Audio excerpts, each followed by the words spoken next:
The rough hands of her stepfather shoved Sarah Vaughn toward the dusty street where the old rancher waited, and she knew this moment would seal her fate forever unless someone intervened. She stumbled forward in her worn calico dress, her auburn hair falling loose from its pins, her green eyes wide with terror as she caught sight of Vernon Pike standing beside his wagon. The man was at least 60 years old, his yellowed teeth visible through his cruel smile, his gnarled hands already reaching for her as though she were property he had purchased at the general store. It was the spring of 1872 in Aurora, Colorado, and Sarah had just turned 19 3 weeks prior. Her mother had died 2 winters ago, leaving her alone with a stepfather who saw her as nothing more than a burden to be sold off. The debt he owed Vernon Pike for a failed cattle deal had somehow transformed into this nightmare, a promise made over whiskey and cards that Sarah would become Pike's wife. She had begged and pleaded, but her stepfather's greed outweighed any shred of decency he might have once possessed. "She is a good worker," her stepfather said, his voice slurred from morning drinking. "She will keep your house and not complain." Vernon Pike circled her like a vulture, his breath reeking of tobacco and rot. "She is skinny. I expected more meat on her bones." Sarah flinched as his fingers grabbed her chin, forcing her face upward. She wanted to pull away, to run, but where would she go? The town knew of the arrangement. The sheriff had even nodded his approval when Vernon had announced his intentions at the saloon. Women had few rights here, and promises made between men were considered binding, even when they involved human lives. "She will fatten up once she is eating regular meals at my ranch," Vernon continued, releasing her chin with a dismissive gesture. "I have been alone too long. I need a wife to tend to my needs." The way he said needs made Sarah's stomach turn. She had heard stories about Vernon Pike, about his first wife who had died under mysterious circumstances, about the bruises she had worn like a second skin. The town doctor had kept quiet, but whispers traveled fast in small communities. "Please," Sarah whispered, finding her voice, "please do not do this." Her stepfather backhanded her across the face, the sharp sting bringing tears to her eyes. "You will be grateful, girl. Vernon is giving you a home." A small crowd had gathered to watch the spectacle, but no one stepped forward to help. This was how things worked in their world. Debts were paid, promises were kept, and women like Sarah had no say in their own futures. Then she heard it, the sound of hooves thundering down the main street, powerful and purposeful. Every head turned toward the approaching rider, and Sarah felt her breath catch as she saw him. He sat atop a massive black stallion, his broad shoulders blocking out the morning sun, his long dark hair flowing behind him as he rode. Even from a distance, she could see the muscled build of his frame, the way he commanded attention without saying a word. The rider brought his horse to a stop just feet away from where Sarah stood, dust swirling around them. He dismounted in one fluid motion, his boots hitting the ground with authority. He stood well over 6 feet tall, his buckskin jacket stretched tight across his chest, his arms thick with muscle visible even through his clothing.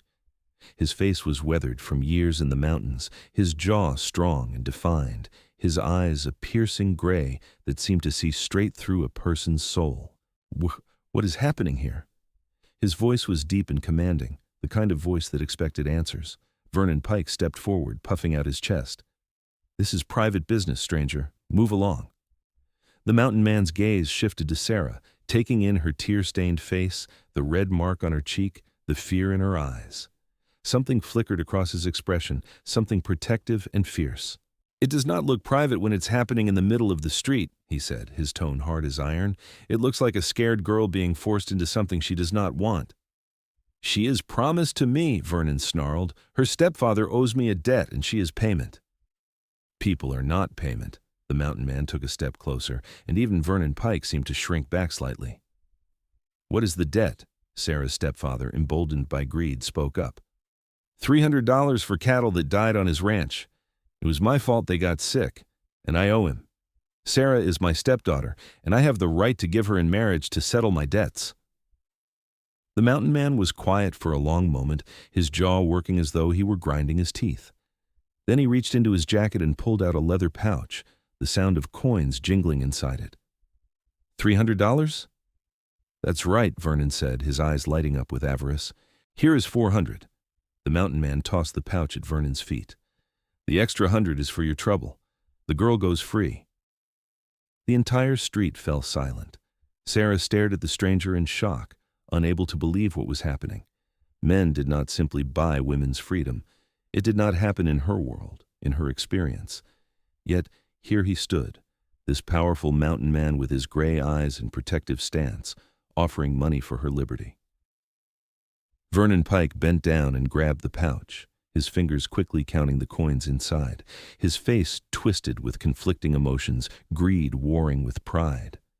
"She was promised to me. Now she is free," the mountain man said, his hand resting on the knife at his belt. It was not a threat, not exactly, but everyone understood the implication. "Take the money and walk away."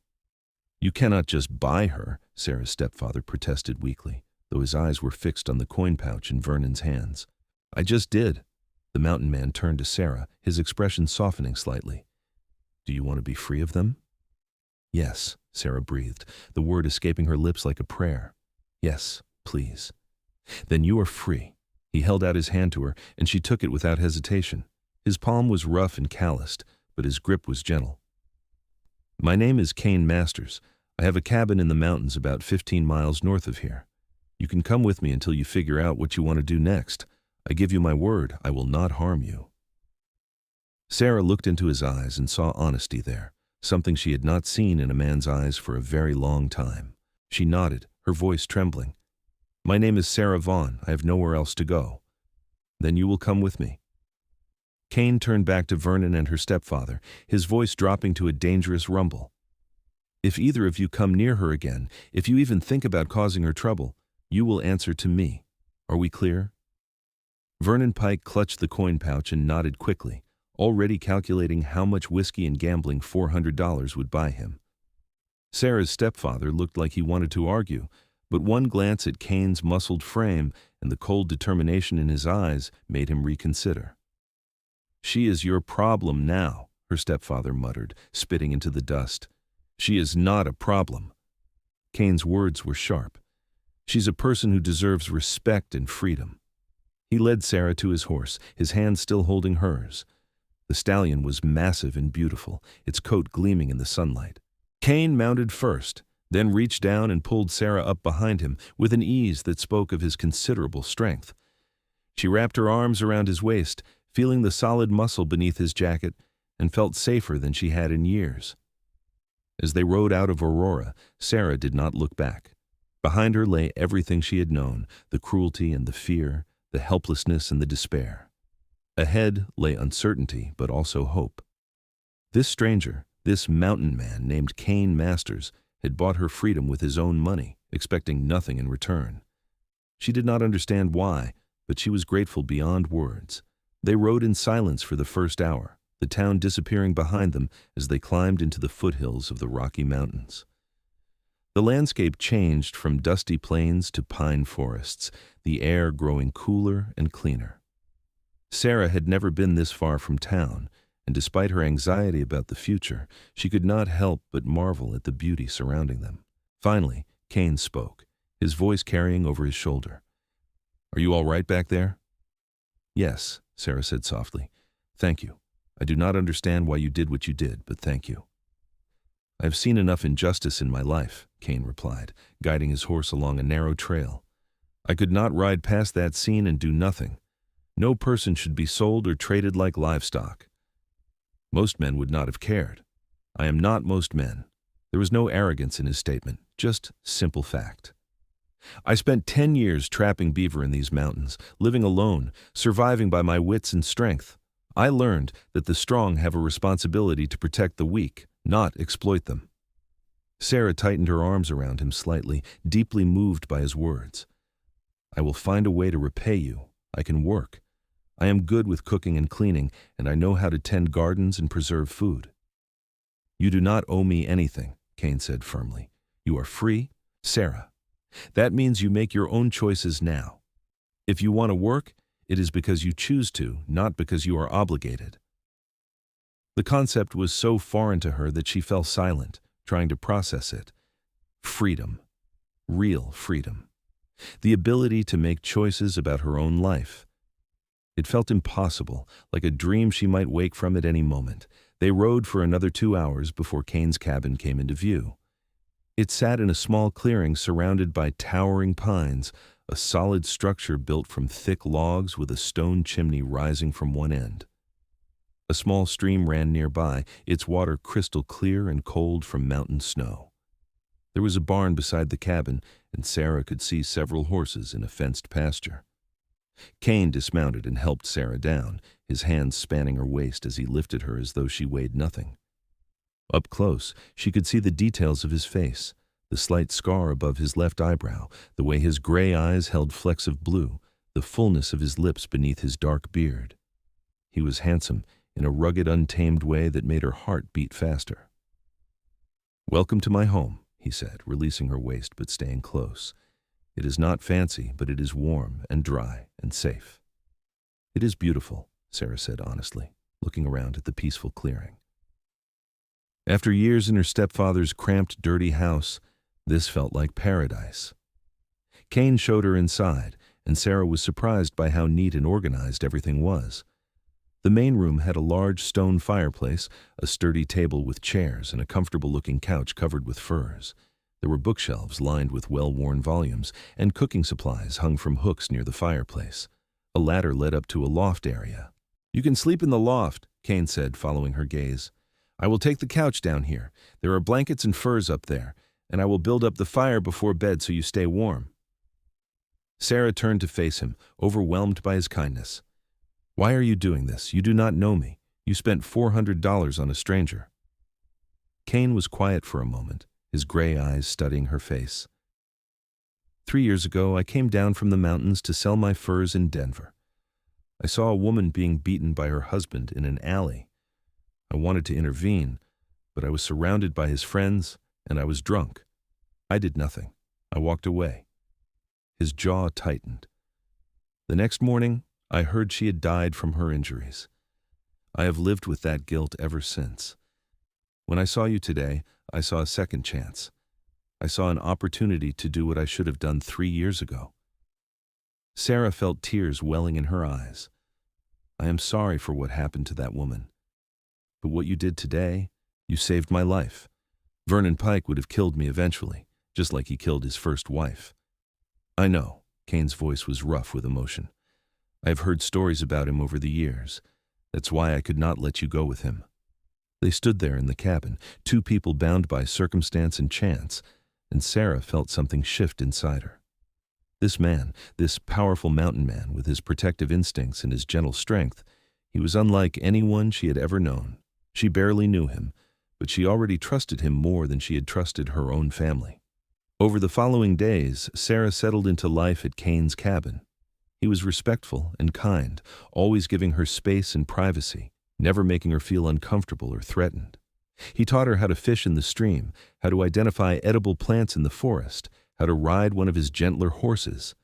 In turn, she cooked proper meals for him, cleaned the cabin, and mended his worn clothing. But she did these things because she wanted to, because she was grateful, not because she had to.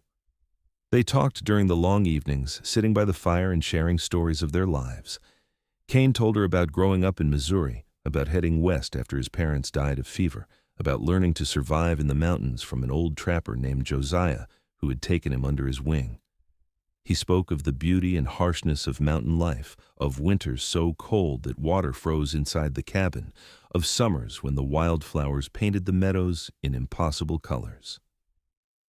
Sarah shared her own story, about her childhood before her mother remarried, about the slow descent into misery after her stepfather entered their lives, about the fear and helplessness that had defined her recent years. Kane listened with an intensity that made her feel heard and valued, his gray eyes never leaving her face, his expression darkening when she described the worst moments. "You are safe now," he said one evening after she had finished telling him about Vernon Pike's first visit to their house when she had hidden in the root cellar while he and her stepfather negotiated her future. "I promise you, Sarah, you are safe here." "I believe you," she whispered, and she meant it. As the weeks passed, Sarah began to notice things about Kane that made her heart flutter in unfamiliar ways. The way his muscles rippled when he chopped wood for the fire, his shirt stretching tight across his back. The way he smiled at her jokes, his whole face transforming from serious to warm in an instant. The way he always thought of her comfort first, giving her the best portions of food, making sure she was warm enough at night, asking her opinion on decisions about the cabin and the land. She caught herself watching him more often, admiring the strength in his arms as he worked, the graceful way he moved despite his size, the kindness in his eyes when he looked at her. She found herself wanting to be near him, to hear his deep voice, to feel the safety his presence provided. One morning in late May, Kane announced that he needed to ride into Aurora to buy supplies. Sarah's heart seized with fear at the thought of returning to that town. "I will not make you go if you do not want to," Kane said quickly, seeing her reaction. "But I thought you might want to come along, to show yourself that you are truly free now. You are not hiding. You are not running. You are living your life on your own terms." Sarah considered his words carefully. Part of her wanted to refuse, to stay safe in the cabin's cocoon. But a larger part knew he was right. She could not live in fear forever. She needed to reclaim her life, and that meant facing the town that had watched her near enslavement without lifting a finger. "I will go," she said, lifting her chin, "but I want to walk down that street with my head held high." Kane's smile was proud. "That is my girl." The casual endearment made Sarah's cheeks flush, and she turned away quickly to hide her reaction. But inside, her heart was singing. They rode to Aurora together, Sarah sitting behind Kane on his stallion, her arms wrapped around his waist. The ride felt different this time, less like an escape and more like an adventure. When they entered the town, Sarah did exactly as she had promised. She held her head high, meeting the stares of the townspeople with calm dignity. She saw her stepfather stumbling out of the saloon, his face already flushed with alcohol despite the early hour. He saw her and Kane and quickly crossed to the other side of the street, unwilling to face the mountain man's wrath. Vernon Pike was nowhere to be seen, and someone mentioned he had left town 2 weeks ago, heading south to find new opportunities. "Good riddance," Kane muttered, and Sarah could not help but agree. They bought supplies at the general store, the owner's wife staring at Sarah with curious, judgmental eyes. But Sarah ignored the woman, helping Kane select flour, sugar, coffee, and other necessities. She picked out fabric for a new dress, her first new clothing in 3 years, and Kane insisted on buying her a beautiful green ribbon that matched her eyes. As they prepared to leave town, a young woman approached Sarah hesitantly. She was perhaps 22, with blonde hair and tired eyes. "Excuse me, Miss Vaughn." Sarah turned, recognizing the woman as Mary Thompson, someone she had known slightly before her stepfather had isolated her from the community. "Yes?" "I just wanted to say that I'm glad you got away from Vernon Pike," Mary said quietly, glancing around to make sure no one was listening. "What Mr. Masters did, it was brave and right. I wish someone had done the same for me before I married my husband." Sarah saw the faded bruise on Mary's wrist and felt a surge of sympathy. "Thank you for saying so. I hope things improve for you." Mary nodded sadly and walked away, and Sarah felt Kane's hand gently touch her shoulder. "You cannot save everyone," he said softly, reading her thoughts. "But maybe by living free and happy, you can show others that there is another way." They rode back to the cabin in thoughtful silence, and that evening, Sarah could not stop thinking about Mary Thompson and all the other women trapped in terrible situations. She understood now what Kane had meant about the strong protecting the weak. If she had freedom and safety, did she not have a responsibility to help others when she could? She shared her thoughts with Kane as they sat by the fire, and he listened carefully. "You have a good heart, Sarah," he said when she finished, "but you need to be careful. Some people do not want to be saved, and others cannot be saved until they are ready. All you can do is be an example and offer help when it is safe to do so." "Is that what you do?" Sarah asked. "Offer help when you can?" "I try." Kane poked at the fire with a stick, sending sparks spiraling upward. "It is why I bought your freedom. It is why I live the way I do, available to help folks who need it." "You are a good man, Kane Masters." Sarah's voice was soft but certain. He turned to look at her, and the expression in his gray eyes made her breath catch. "You make me want to be better," he said quietly. "Since you came here, this cabin has felt more like a home. You have brought light and warmth into my life, Sarah." Her heart was pounding so hard, she was certain he could hear it. "You gave me my life back. You gave me freedom and safety and kindness. I do not know how to thank you properly. You do not need to thank me." Kane shifted closer, shoulder nearly touching hers. "Having you here, seeing you smile, hearing you laugh, that is more than enough." They sat in charged silence, the air between them thick with unspoken feelings. Sarah wanted to close the distance, to touch him, to tell him that she was falling in love with him.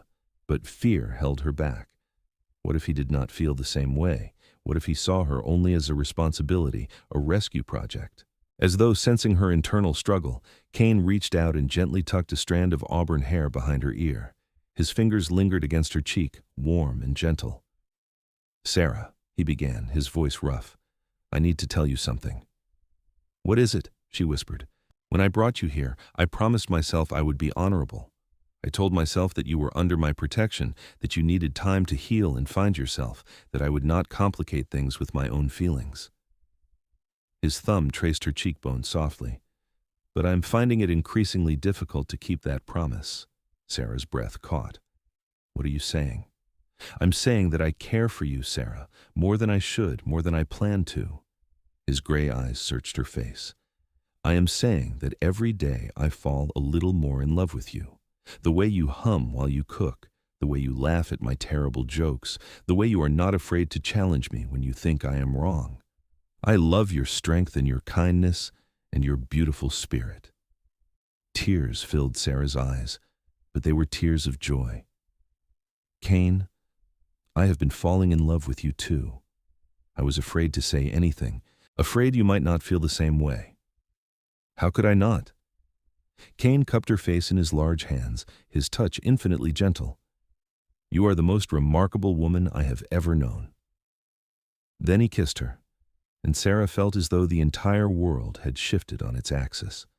His lips were warm and soft despite his rugged exterior, moving against hers with a tenderness that made her heart ache.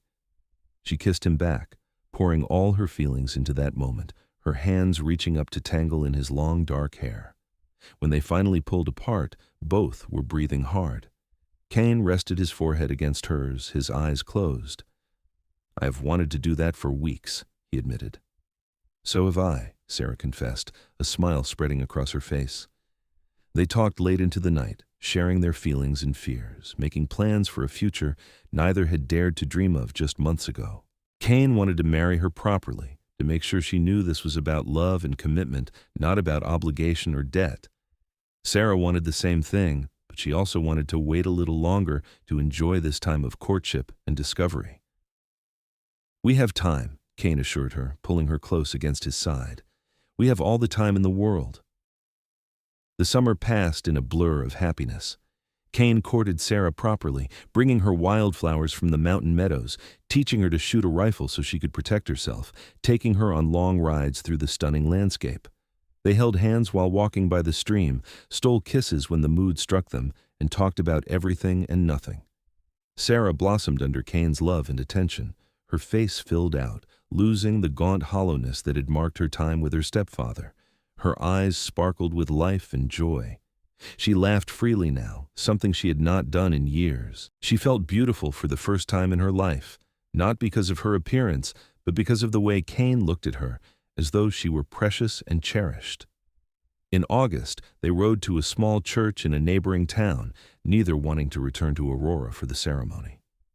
Sarah wore the dress she had made from the fabric Kane bought her, altered with lace and ribbons to make it special. Kane wore clean buckskins and a new shirt, his long hair tied back, his beard trimmed. They spoke their vows in front of a kind minister and his wife, promising to love and cherish each other for the rest of their lives. Kane slipped a simple gold band onto Sarah's finger, a ring he had commissioned from a traveling jeweler. "I love you, Sarah Masters," he said, his voice thick with emotion. "I will spend every day of my life making sure you know how precious you are." "I love you, Kane Masters," Sarah replied, tears streaming down her face. "You gave me my life back, and now I give you my heart forever." Their wedding night was tender and passionate, Kane taking his time to show Sarah how much he loved her, his strong hands gentle as they explored her body, his voice a constant whisper of endearments and reassurances. Sarah had been frightened, having only heard terrible stories about what happened between husbands and wives. But Kane made it beautiful. He made her feel cherished and desired and safe. And when they finally came together as husband and wife, Sarah understood what love truly meant. The months that followed were the happiest of Sarah's life. She and Kane built a true home together, working side by side to prepare for the coming winter. They expanded the vegetable garden, preserved meat and vegetables for the cold months, and reinforced the barn. Kane taught Sarah to tan hides, and she taught him new recipes she remembered from her childhood. They made love often, learning each other's bodies and preferences, finding joy in physical intimacy that went beyond anything Sarah had imagined possible. Kane was always attentive and generous, making sure she found pleasure before seeking his own, holding her close afterward and telling her how much he loved her. When the first snow fell in November, they were ready. The cabin was warm and well stocked, the horses were safe in the barn, and they had enough supplies to last until spring. The isolation that might have driven some people mad was perfect for them. They spent long evenings by the fire, Kane reading aloud from his books while Sarah sewed or knitted. They made love under piles of furs, their bodies generating heat against the mountain cold. They talked and laughed and simply enjoyed being together. In January, Sarah realized she had missed her monthly bleeding twice. Her breasts were tender, and she felt queasy in the mornings. She knew what it meant, and joy filled her heart. She was carrying Kane's child, a new life created from their love. She told him one evening after supper, unable to keep the secret any longer. "Kane, I have news." He looked up from the knife he was sharpening, his gray eyes curious. "What is it?" "I'm with child." Sarah placed her hand over her still flat stomach. "We are going to have a baby." Kane's expression went through a series of changes, shock, disbelief, and finally pure joy. He crossed the cabin in 2 long strides and pulled Sarah into his arms, lifting her off her feet and spinning her around. "A baby," he breathed. "We are having a baby." "Yes," Sarah laughed, clinging to his broad shoulders. "Are you happy?" "Happy?" Kane set her down gently, his large hands cupping her face. "Sarah, I am beyond happy. I am blessed. You have given me everything, love, a home, a purpose, and now a child. I'm the luckiest man alive." They held each other for a long time, both overwhelmed by the magnitude of this new development. Kane became even more protective than before, insisting that Sarah rest more, refusing to let her do any heavy work. Sarah found his hovering both endearing and occasionally frustrating, but she understood it came from love. The winter seemed to stretch on forever as they waited for spring and the baby's arrival. Kane talked to Sarah's growing belly every night, telling their child stories about the mountains and promising to be the best father he could be. Sarah knitted tiny clothes and blankets, her heart swelling with anticipation. In April, as the snow was beginning to melt, Kane rode to the nearest settlement and brought back a midwife named Mrs. Henderson, a capable woman in her 50s who had delivered hundreds of babies. She examined Sarah and declared everything to be progressing normally. "The baby should come in late May or early June," Mrs. Henderson said. "You are healthy and strong, and I see no cause for concern." Kane paid her generously to return when Sarah's time came, and Mrs. Henderson agreed, impressed by the obvious love between the couple and the comfortable home they had created. On a warm evening in late May, Sarah's labor began. Kane sent for Mrs. Henderson while trying to keep calm, his usual composure shattered by fear for Sarah's safety. The labor was long and difficult, lasting through the night and into the following afternoon. Kane stayed by Sarah's side, holding her hand, wiping her brow, encouraging her through each contraction. Finally, as the sun was beginning to set on the second day, their son entered the world. He came out screaming, his face red and furious, his tiny fists waving. Mrs. Henderson cleaned him up and placed him in Sarah's arms, and both parents stared at their child in wonder. "He is perfect," Sarah whispered, tears streaming down her exhausted face. "Kane, look at him. He is absolutely perfect." Kane could not speak, his throat too tight with emotion. He reached out with one large finger and stroked his son's tiny hand, marveling when the baby's fingers wrapped around his own. His son, his child. The magnitude of it overwhelmed him. "What will you name him?" Mrs. Henderson asked, smiling at the scene. Kane and Sarah had discussed names during the long winter months. They looked at each other now and spoke simultaneously. Jacob. Jacob Kane Masters, Sarah said, testing out the full name. It sounds strong. Like his mother, Kane said, leaning down to kiss Sarah's forehead. Thank you for this gift. Thank you for our son. Mrs. Henderson stayed for a week, making sure both mother and baby were healthy before returning to her own home.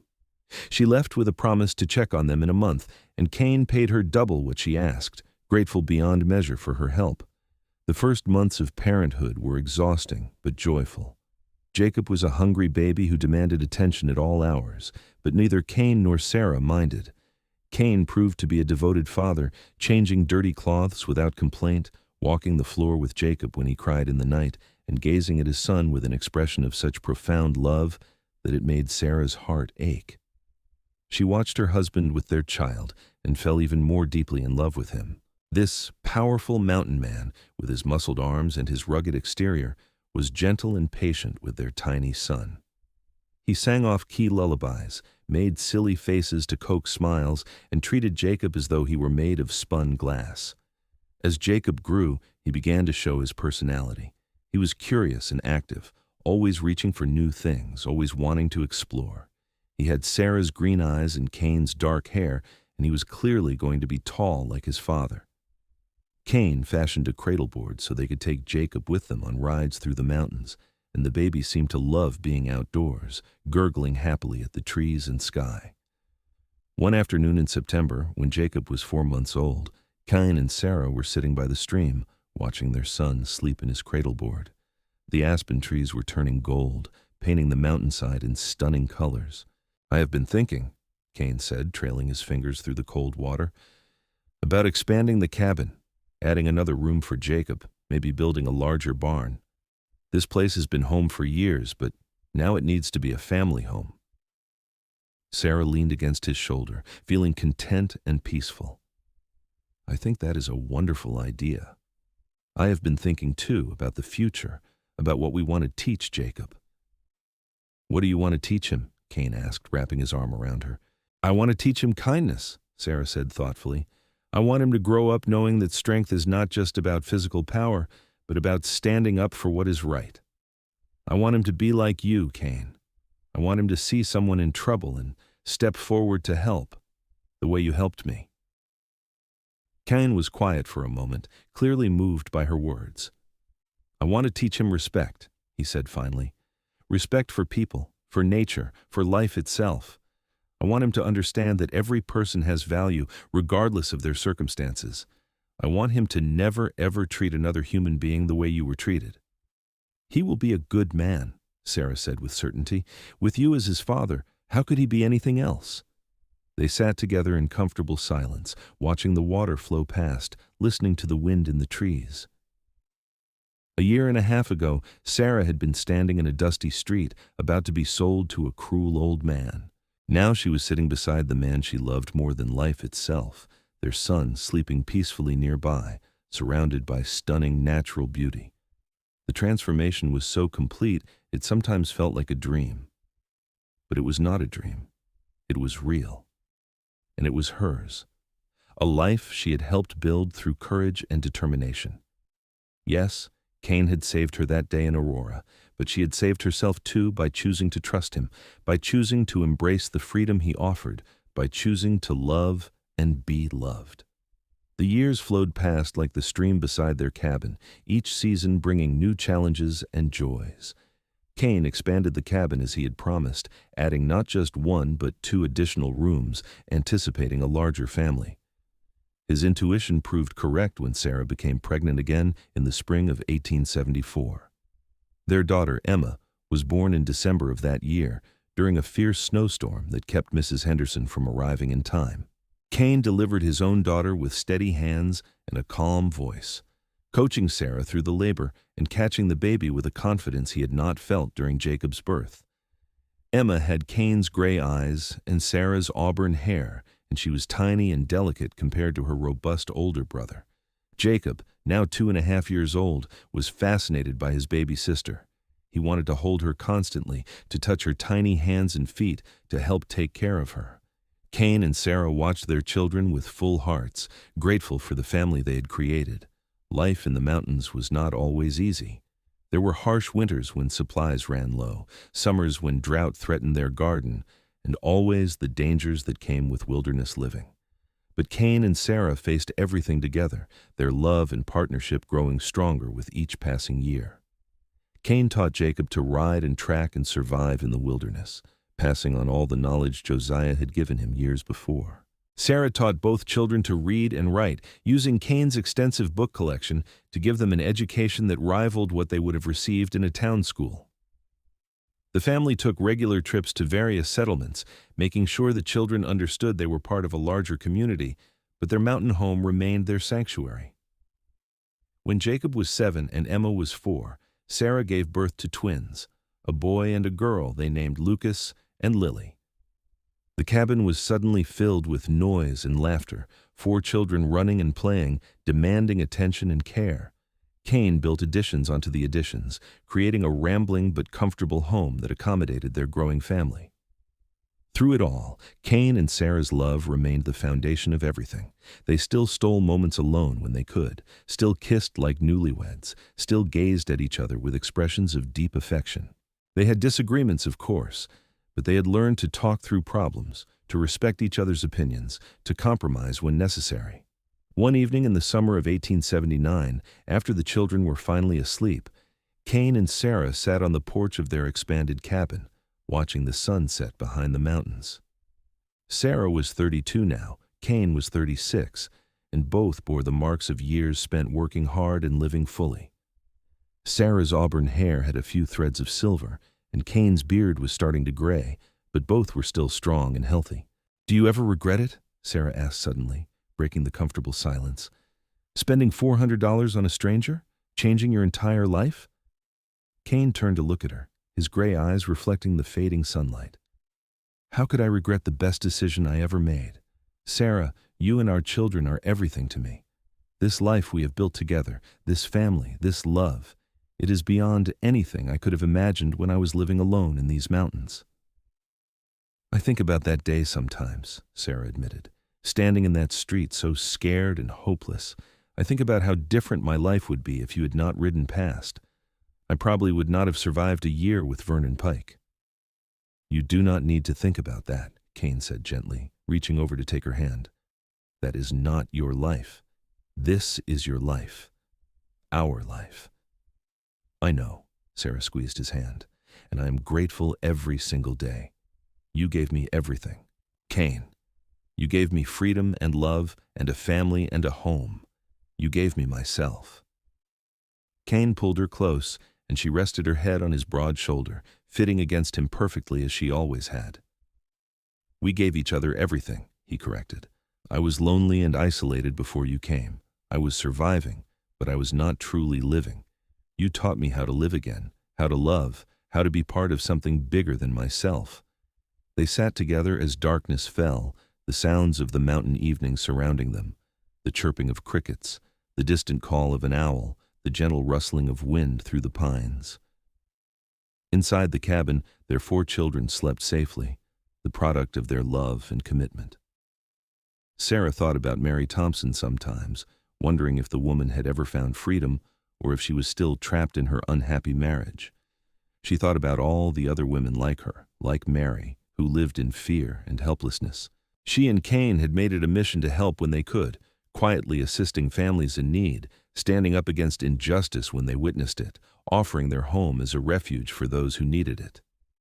Just last year, they had taken in a young pregnant woman whose husband had died in a mining accident, giving her shelter until she could make arrangements to return to her family in the East. The woman had left blessing them and promising to name her child after them, regardless of whether it was a boy or a girl. "We are making a difference," Sarah said, voicing her thoughts, "not just for our children, but for others too." "That is all we can do," Kane replied. "Live with integrity, help when we can, and raise our children to do the same." In 1882, when Jacob was 10, Kane began teaching him the skills he would need to eventually trap and hunt on his own. Jacob was growing tall, already showing signs of his father's eventual size and strength. He had a good heart and a quick mind, and both parents were proud of the young man he was becoming. Emma, at 7, was sweet and caring, always looking after her younger siblings, always offering to help her mother with household tasks. She loved to read and would spend hours with her nose in a book, lost in distant worlds and adventures. Lucas and Lily, now 5, were energetic and mischievous, constantly getting into trouble and keeping their parents on their toes.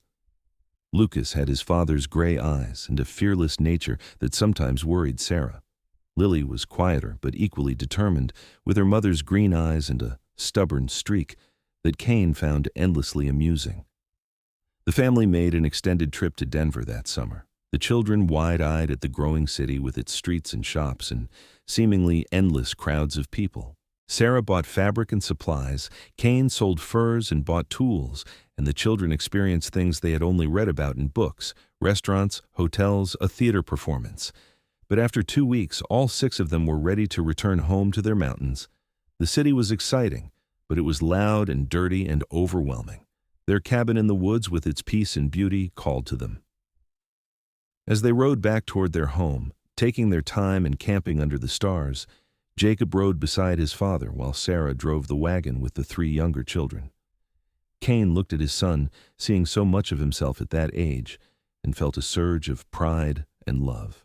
"Pa," Jacob said thoughtfully, "Ma told me once about how you bought her freedom from that old rancher. She said you saved her life." Kane was quiet for a moment, remembering that day in Aurora. "I did what any decent person should have done." "But most people did not do it," Jacob pointed out. "They just watched. Ma said you were the only one who helped." "Unfortunately, that is true." "Why?" Jacob's young face was troubled. "Why did no one else help her?" Kane considered his answer carefully. "Fear, mostly. Fear of getting involved, fear of consequences, fear of standing out. People often choose safety over doing what is right." "But you did not." "No, I did not." Kane met his son's gaze. "And I want you to understand something, Jacob. There will be times in your life when you see something wrong, something unjust, something that needs to be challenged. In those moments, you will have a choice. You can turn away, or you can stand up and do something about it. Neither choice is easy, and the second choice often comes with risks." "What should I choose?" Jacob asked. "You need to choose what you can live with," Kane said honestly.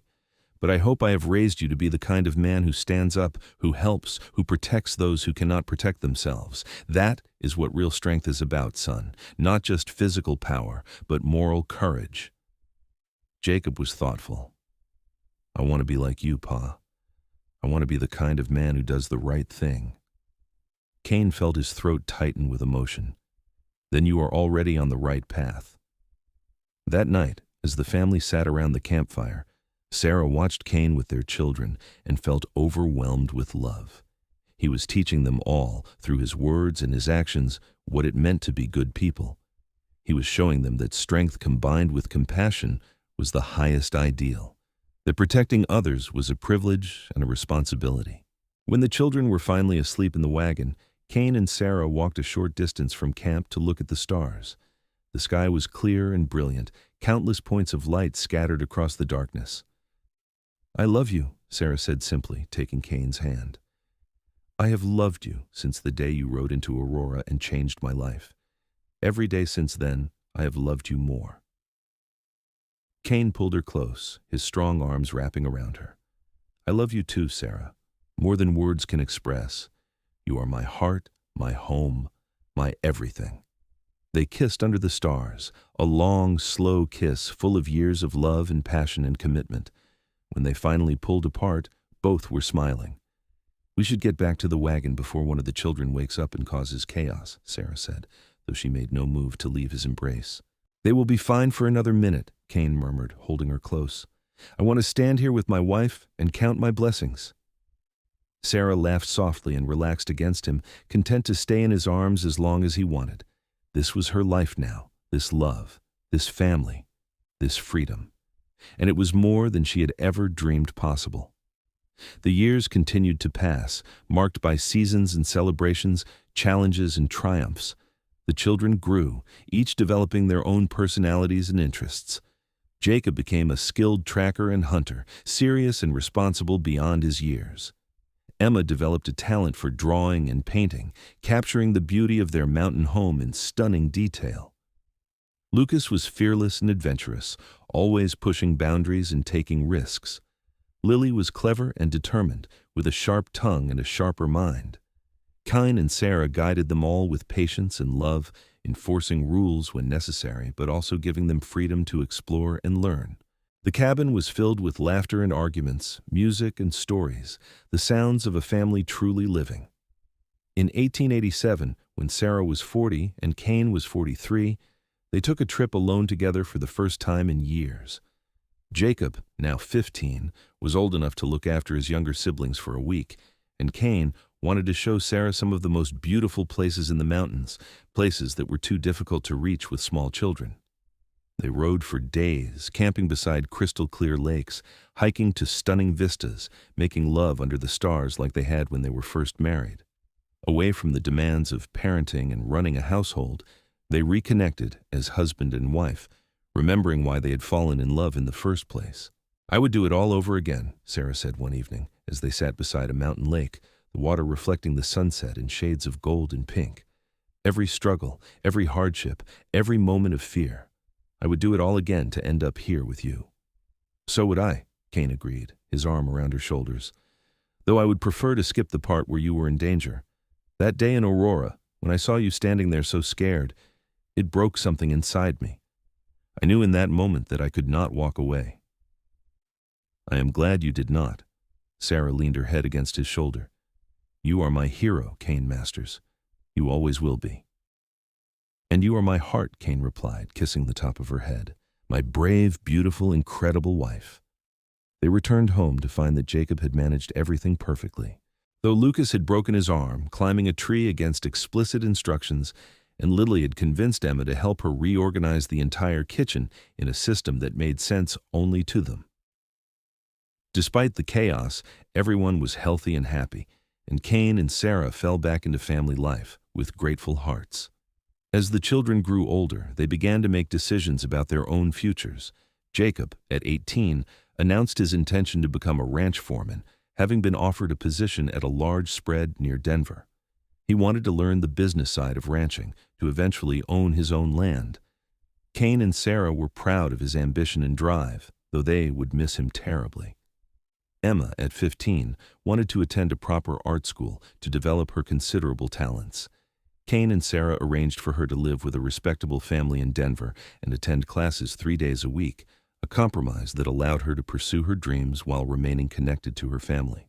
Lucas, at 13, could not wait to follow in his father's footsteps, learning to trap and survive in the wilderness. Kane began taking him on longer trips, teaching him everything he knew, recognizing in his son the same love of nature and adventure that had shaped his own life. Lily, also 13, announced that she wanted to become a teacher, to help other children learn and grow. Sarah worked with her daily, preparing her for the exams she would need to pass to attend a teaching college in a few years.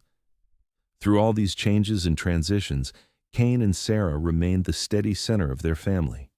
They were partners in every sense of the word, making decisions together, supporting each other's choices, and maintaining the deep love that had sustained them through nearly 2 decades of marriage. One evening in 1891, Sarah and Kane sat on their porch, now weathered and comfortable with age. The children were scattered, Jacob managing a successful ranch, Emma studying art and beginning to sell her paintings, Lucas on a trapping expedition with friends, and Lily preparing for her college entrance exams. "We have done well," Sarah said, looking out at the land they had shaped with their own hands. "Our children are good people, making their own ways in the world. We gave them the tools they needed to succeed." "We did it together," Kane said, taking her hand. His hair was mostly gray now, and lines of age and experience marked his face, but his gray eyes were still clear and sharp, and his body was still strong from years of physical labor. "Everything we have accomplished, we did as a team." Sarah looked at their clasped hands, her wedding ring worn smooth from years of wear.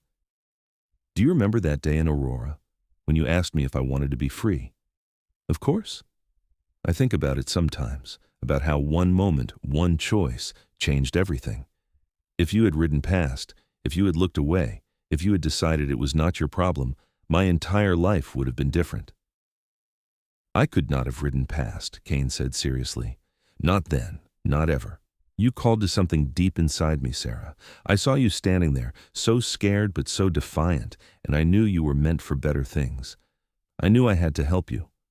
"You did more than help me," Sarah said, her voice thick with emotion. "You loved me. You gave me a home and a family and a life beyond my wildest dreams. You made me feel valuable and cherished every single day." Kane brought her hand to his lips, kissing it gently. "That is because you are valuable and cherished. You are the best thing that ever happened to me, Sarah Masters." They sat in comfortable silence, watching the sunset behind the mountains they loved. Their love story had not been conventional. It had started with violence and fear, with a transaction in a dusty street and a ride into the unknown, but it had grown into something beautiful and lasting, a partnership built on mutual respect, trust, and deep, abiding love. In 1895, Jacob married a kind woman named Catherine, and Kane and Sarah became grandparents for the first time when their grandson, Thomas, was born the following year. They made regular trips to visit, delighting in this new generation, spoiling the baby in ways they had never spoiled their own children. Emma married an art dealer who appreciated her talent and supported her work, and she opened a small gallery in Denver that featured her mountain landscapes. Her paintings were sought after by collectors and tourists alike, and she achieved a level of success that made her parents immensely proud. Lucas eventually settled on a piece of land about 20 miles from Kane and Sarah's cabin, building his own home and starting his own trapping business. He married a frontier woman as adventurous as himself, and they raised their children with the same love of nature that Kane had instilled in his son. Lily became a teacher as she had dreamed, working in a small schoolhouse and making a profound difference in the lives of her students. She married another teacher, a gentleman who shared her passion for education, and together they advocated for better schools and more opportunities for children in rural areas. Through all of this, Kane and Sarah remained in their mountain cabin, now the gathering place for an ever-growing extended family. Holidays brought everyone home, the cabin bursting with children and grandchildren, noise and laughter, love and connection. As Kane and Sarah entered their 60s, they slowed down slightly, but neither was ready to stop living fully. They still took rides through the mountains, though at a more leisurely pace. They still worked in their garden, though they accepted help from their children more readily. They still made love, though perhaps less frequently, their physical connection as important in old age as it had been in youth. One spring morning in 1903, Sarah was working in her garden when Kane came out of the cabin, moving more slowly than usual. She looked up and saw the pallor of his face, the way he held his left arm close to his chest. "Kane," she dropped her trowel and rushed to him. "What is wrong?" "Just some pain," he said, trying to smile. "My chest. It will pass." But it did not pass. Kane collapsed on the porch, and Sarah screamed for Lucas, who had ridden over that morning to help with repairs. Together, they got Kane inside and onto the bed, and Lucas rode hard for the doctor. The doctor arrived 3 hours later and examined Kane thoroughly. His expression was grave when he finally spoke to Sarah. "His heart is weak. He has likely been having small problems for a while, and this was a more serious episode. He needs to rest completely. No physical labor, no stress." Sarah felt her world tilting. Kane was her rock, her constant, the foundation of everything. The thought of losing him was unbearable. She sat beside his bed for days, refusing to leave except when absolutely necessary. The children came, gathering around their father, expressing their love and gratitude. Kane, when he was awake and lucid, told them all how proud he was of them, how much he loved them, how they should always take care of their mother and each other. But Kane was stronger than the doctor had given him credit for. He fought back from the edge, slowly regaining his strength. By summer, he was able to walk around the cabin, and by fall, he was taking short rides again. He would never be as strong as he once was, but he was alive, and that was what mattered. The health scare had shaken both of them, forcing them to confront their mortality. They began to talk about what would happen when one of them passed, making sure their wishes were known, their affairs in order. It was difficult and painful, but also necessary. "When I die," Kane said one evening, his voice serious, "I want to be buried on that hillside, where we can see the whole valley." "You are not going to die any time soon," Sarah said firmly, though tears filled her eyes. We all die eventually, Kane replied gently. But when I do, I want you to remember something. You gave me the best years of my life. You made me happier than I ever thought possible. And I will be waiting for you, Sarah. On the other side, I will be waiting to hold you again. I do not want to think about that, Sarah whispered, gripping his hand tightly. I know, but I need you to know how much you have meant to me, how much our life together has meant. Kane's gray eyes, faded now with age, still held that same love and intensity they had held the first day he kissed her. You are my everything, Sarah. You always have been. They held each other, two people who had defied the odds and built a life of love and purpose, two people who had turned a moment of chance into a lifetime of commitment. Whatever time they had left, they would face it together, as they had faced everything. The years continued to pass, gentler now, quieter. Kane's health remained fragile, but he lived to see more grandchildren born, to watch his children thrive, to celebrate 40 years of marriage to Sarah. They had a quiet celebration, just the two of them and their immediate family, reflecting on 4 decades of love and partnership. In 1912, at the age of 69, Kane Masters passed away peacefully in his sleep, with Sarah beside him as she had been for 40 years. The family gathered to mourn him, to celebrate his life, to bury him on the hillside he had chosen overlooking the valley he loved. Sarah grieved deeply, but she also felt grateful. They had been given 40 years together, 40 years of love and family and purpose.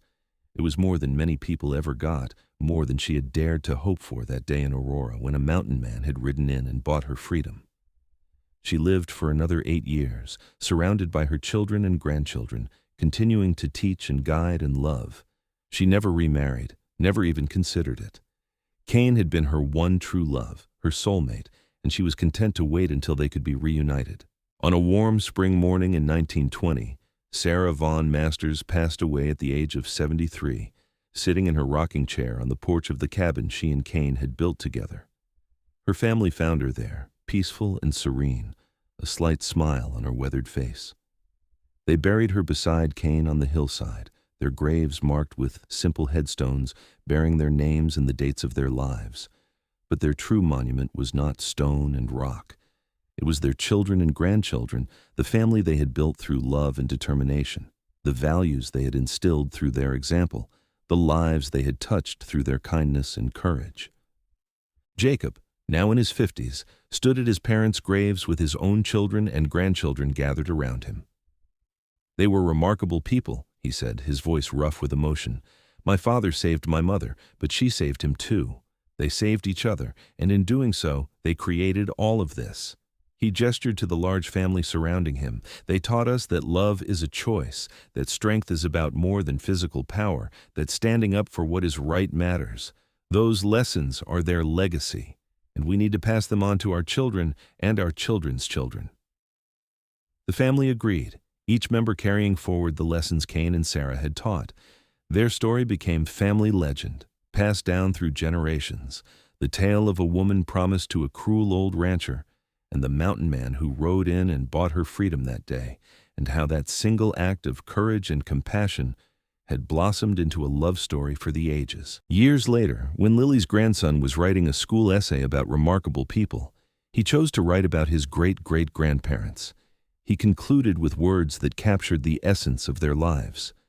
Kane and Sarah Masters proved that one moment of courage can change everything. They showed that love is not just a feeling, but an action, a choice made every single day. They built a family based on respect and kindness, and they lived their values even when it was difficult. They were ordinary people who did something extraordinary. They loved each other completely. And in doing so, they changed the world for everyone around them. Their love story reminds us that we all have the power to make a difference, to stand up for what is right, to protect those who need protection, and to love with our whole hearts. That is the legacy they left behind, and it is a legacy worth honoring. And indeed it was.